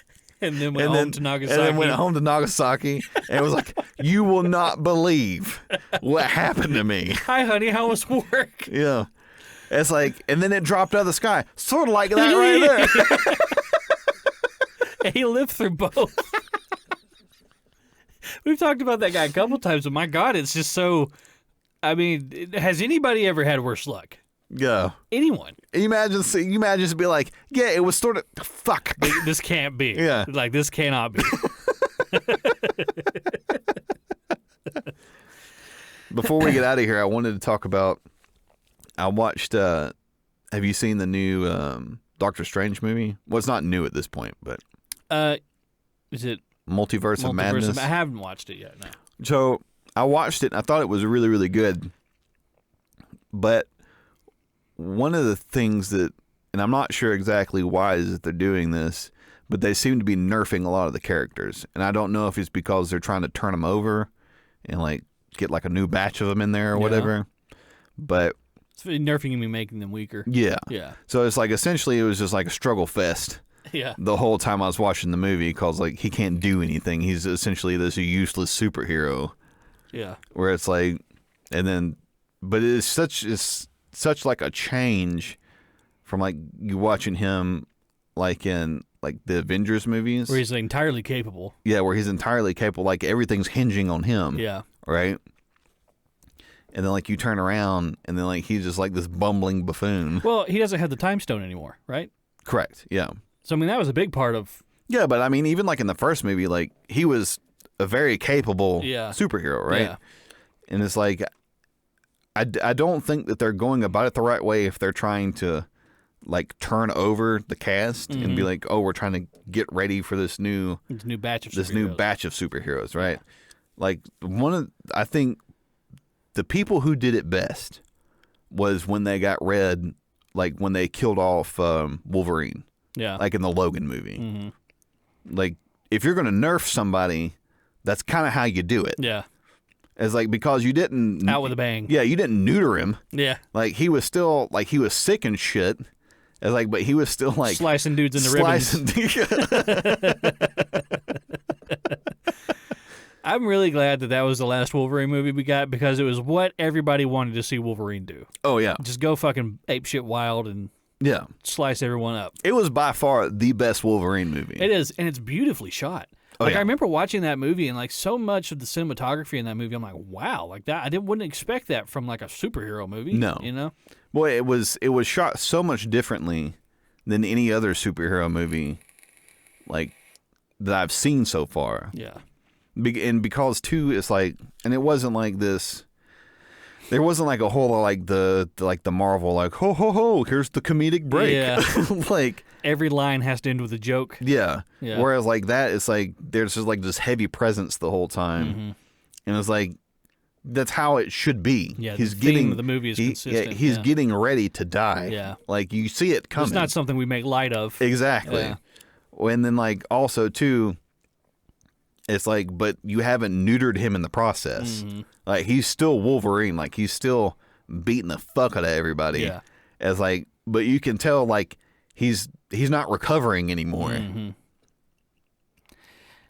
Yeah, it's, well, I mean, that's a very difficult thing to do, especially with a beloved character. Yeah. How do you give them a graceful out? In on a way where we can accept that they're gone, but, we appreciated that how they went out. Yeah. Like, I thought the way that they kind of filmed Tony Stark's death it wasn't bad. Yeah. I mean, I thought it was okay. Yeah. But like I said, as far as like ending the character storyline, Logan is by far the best one that they've done so far. Yeah, I agree. I think that, it would be, I wouldn't put it past Hollywood to bring Iron Man back. in some form or just because that would get butts and seats. Yeah.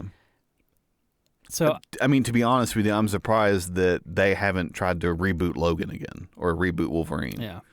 Well, the thing that I'm saying is, and we had discussed it before, is that they don't let stuff die anymore. Nothing really ends anymore. It just kind of goes and goes and goes and goes until everyone's sick of it, and then they blame the fans for being racist. Yeah.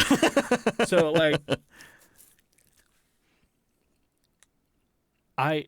as I would like to see another Iron Man movie. Yeah. But at the same time, I don't want to see another Iron Man movie because he's done. We're done with Iron Man. Yeah. Not because we were sick of it, just because that's when it ended. Yeah. So that's why I'm really kind of surprised that, especially too, like with as beloved as it was that Chad Boseman was with Black Panther, that they haven't tried to reboot that either. Yeah.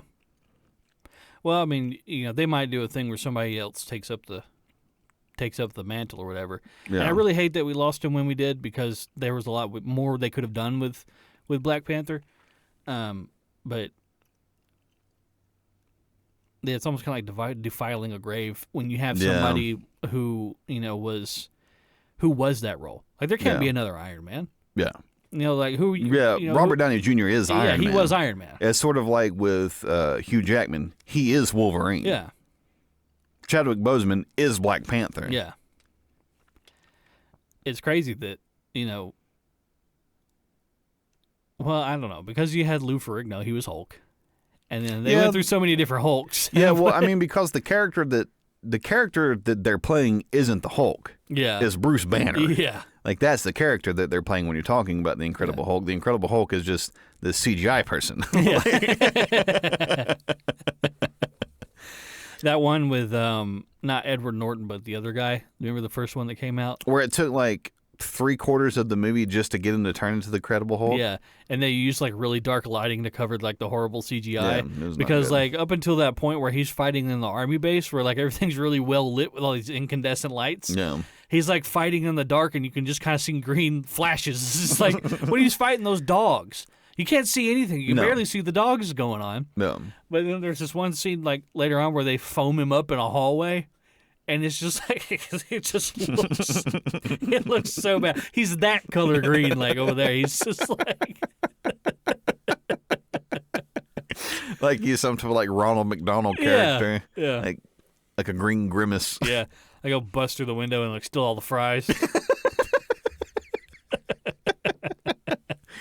Well, that was like that, like early 2000s, like Marvel. Yeah. Where like you had like a lot of people at the time didn't realize how bad Spider-Man 3 was. I mean, we all know now. Yeah. Because there's so many memes. Mm-hmm. But I also watched the latest Spider-Man movie, I watched which it too, I thought was fantastic. They did that really well. And really, really well. if you ask me, Tobey Maguire stole the show. Yeah. Yeah. I thought he was the best Spider-Man in that movie. And I don't know if that was just the nostalgia kicking up, but can I say, right before we get out of here, I really like that they presented Tobey's Spider-Man as kind of like this seasoned Spider-Man. Yeah. Where he was much wiser and more experienced than the other Spider-Man. Mm-hmm. I mean, that makes sense, right? The other guys haven't been doing it as long because he's like 40. Yeah. So, he was the one that stopped Tom Holland's Spider-Man from killing Willem Dafoe, which Willem Dafoe was great in that movie. Fantastic. I was so happy that he reprised that role. It was everything we wanted, yes. right? Yeah. I love the part where he goes, I'm something of a scientist myself. Yeah. There was a lot of like gratuitous fan service in that movie, but it was earned. It was well earned, and they did it really well. Yeah, I thought that Tobey Maguire, he stole for me, he stole the show. I thought he was the best one there. Yeah. Cause it was interesting too, like you sort of see like the progression of Spider-Man, where you have like Tom Holland, who's still like he is Spider-Man, but he's still like a new Spider-Man. He's like Gen Z Spider-Man. Yeah, he hasn't been doing it that long. Yeah, and then you have like Andrew Garfield's character, who's like this. He's been doing it long enough to make mistakes. Yeah, he's been doing it long enough to make mistakes, and he's sort of like this disenfranchised Spider-Man. Yeah. He's like a Gen X Spider-Man. Yeah, he doesn't really feel like he has a place. Yeah. Yeah. And then you have like Tobey Maguire, who's just like, he's seen it. He's done it. He's like, it is what it is. Yeah. Very boomer. Yeah. All right, everybody. I think that's all we got time for today. Once again, sorry for missing last week's upload. But we do appreciate all the continued support. The downloads are looking good. I'm just blown away that our podcast has been downloaded so many times. We're still trying to, make this thing better and figure out ways to make it more fun for everybody involved. But thanks again for listening. We hope that you actually enjoy what we're talking about, and we just kind of get in here and we just shoot the shit for an hour and a half. Yeah, I think we'll try to start maybe doing some things to try to open the podcast up. Like, I know we've talked about bringing on guests and stuff, more guests and everything. Yeah. So that might be something that we can do. I would like to have this a bit more presentable. Yeah, well, I mean, we can take a weekend or something, one weekend, and, Yeah. What I would really like to do is get, like, actual soundproofing material down here. But that stuff's expensive. Really? Like that egg crate looking stuff, that's like $800 for like 4 squares of those. Really? Yeah, it's very expensive. So you'll see some people who have some and they're just kind of spaced out. Yeah. I mean, I'm not going to be able to cover the whole walls and that stuff. Yeah. But don't they sell like egg crate like bed padding or stuff and stuff before? So I might be able to just get some of that. I mean, you could probably look up online. We can look up online and see whether or not that's like an acceptable substitute. Yeah. What I would really like is for the podcast to get to the point where we have a space. That would be nice. That would be really cool. I'd like that. Yeah. Maybe do like a small like downtown deal or whatever. Yeah. But in order to get there, you have to share the podcast with your friends. Subscribe. And leave a rating. Leave a like and a rating and a review. Yep. Because we can't advertise this anymore. Yeah. Matter of fact, I requested a review of why we have a restriction. And then Facebook says, oh, you guys don't have any restrictions. I was like, oh, cool, we can boost our post now. And then it said, you can't boost your post because of a restriction on your account. Well, what the fuck, Facebook? And everybody has automated their customer service. You cannot get in contact with a person anymore. No, I tried to look for who can I contact? And you can't. No one. It's all automated. Yep. If your problem doesn't fit one of these 10 drop-down boxes that we've got, sorry, go fuck yourself. Yeah. But anyway.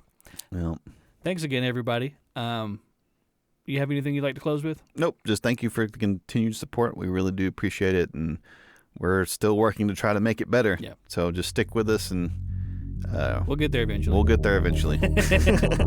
All right, everybody. Thank you, and goodbye.